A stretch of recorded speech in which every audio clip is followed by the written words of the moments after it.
Hi, I'm Sarah Louden, owner and director of Total Health Conferencing, a medical education company focused on training doctors and nurses with the latest developments in cancer care. I'm coming to you today by video, really being inspired by another female entrepreneur, the owner of a company called Farm Girl Flowers. She shared a video that really highlighted her experience as a small business owner surrounding the government programs that were designed to give us a little bit of a help during this COVID-19 crisis.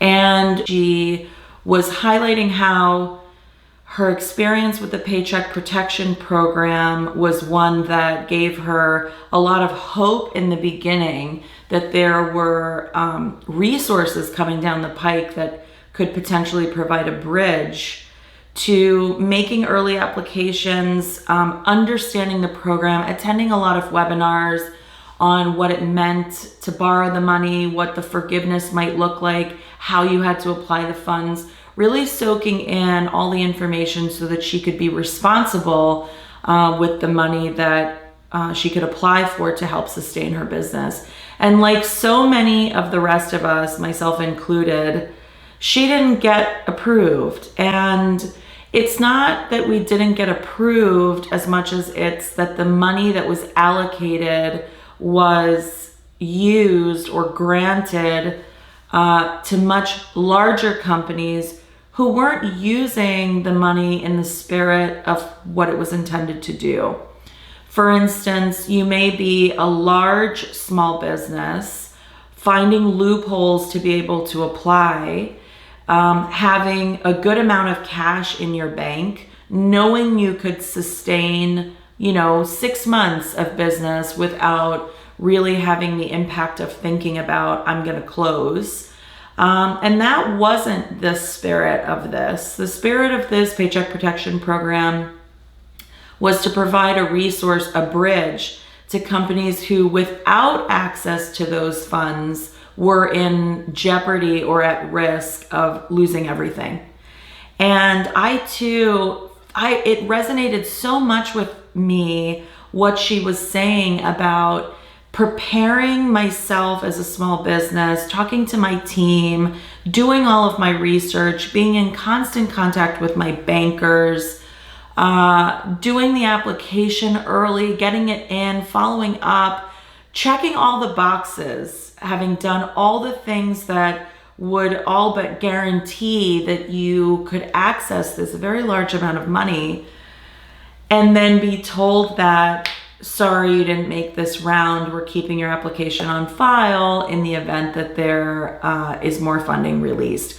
I'm hopeful that the government will see that the money that was allocated wasn't enough necessarily, but more so the banks and big businesses manipulated some of the rules to be able to benefit in ways that really it wasn't designed to do. I pivot from there to say, I can't cry over spilt milk. I'm still an entrepreneur. My job is to still think about my business critically, to think about the longevity, to think about the protection of my employees, to think about the sustainability of my business model. And many people have said to me, well, perhaps you can just take all of your events from live to virtual. The reality is a lot of the revenues generated from live events come from the fact that the sponsors of these events, large pharmaceutical, diagnostic, advocacy companies and organizations, use the platforms as an opportunity to network with physicians.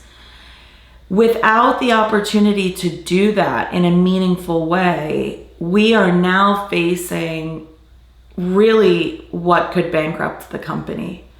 If we aren't able to provide and produce viable alternatives to live meetings to our customers, there really is no way that I will be able to weather this storm. I imagine that by the end of the summer, I'll be making very difficult decisions about what's next. So many of these things that you take for granted, you're diagnosed with cancer and you go and make an appointment with an oncologist, and your hope is that the oncologist is completely aware of all the new therapies available to you, how to manage your side effects, what to look for in terms of planning a roadmap for survivorship. Your hope or your expectation is that he or she has all of that information to make these decisions.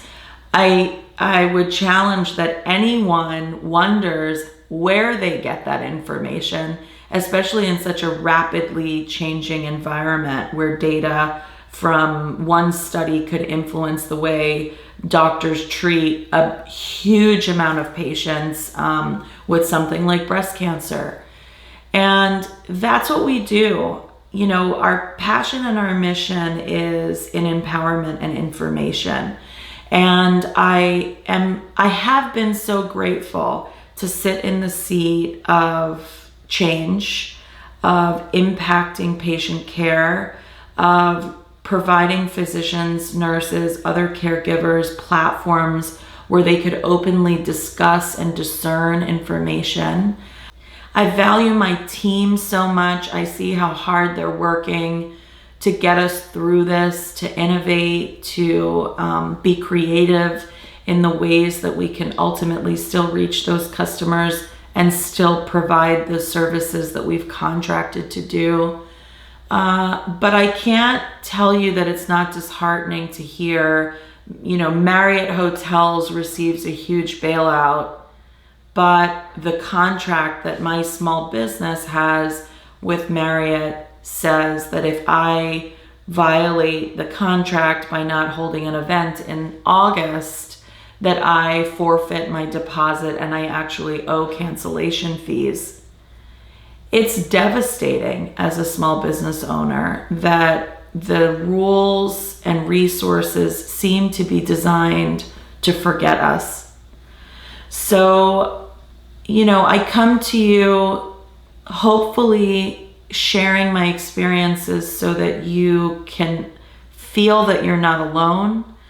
I also think that, you know, there's a real opportunity here for kind of American entrepreneurship to shine through. I really feel that if we stand together and if we stay creative and if we don't lose hope, even though it feels like every day there's less and less to feel hopeful about, we will get through it. We won't look the same on the other side.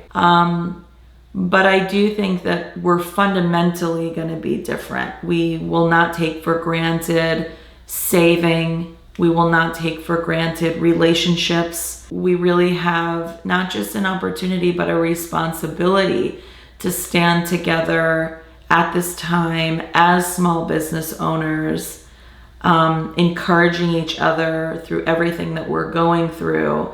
So my takeaway here is, don't lose hope. Stand together when you can. Keep your eye on programs that may be designed and able to help you. Don't get discouraged because we didn't get qualified or we didn't make the timing of the first release of money. Be creative with the way you engage with your vendors and your customers. Be vulnerable, be transparent. Ask for the things that you need. At the end of the day, we're people going through this situation together, and people have an inherent need, desire to want to help other people. So I do think that there are ways that with transparency and vulnerability, we can weather this.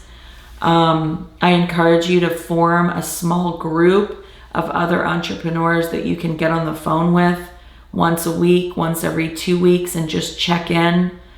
Use them as a sounding board. Let them use you as the same. Think about ways that you can diversify with your business. Ultimately, the message is we're not alone, and there's no reason to lose all hope, no matter what. If in 6 months I had to close my business, I'd be okay. As an entrepreneur, I'd start over again. I think that each one of us are gifted with skills, with resources, with creativity and imagination. That's what got us here in the first place. Don't be afraid. Be bold, be courageous, be honest, be transparent, be vulnerable. And at the end of the day, be true to what it is that called you to the business that you're in. Don't give up on your mission. Don't give up on your passion.